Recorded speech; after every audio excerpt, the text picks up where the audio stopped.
ఇవాళ దోసకాయ రోటి పచ్చడి వేస్తున్నా. దోసకాయ, ఆనియన్, కొంచెం అల్లం, కొంచెం జీలకర్ర, ఉప్పు, కొంచెం కారం.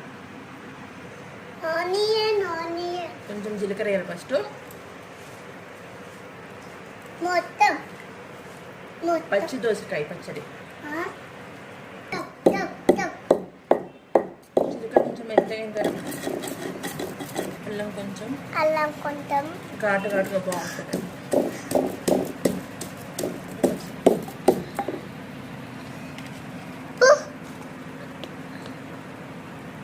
దోసకాయ వేసుకున్నాం. ఇప్పుడు కూడా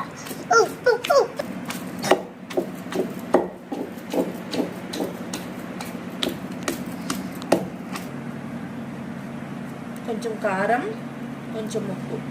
సూపర్ ఉన్నాయి. ట్రై చేయండి. టేస్ట్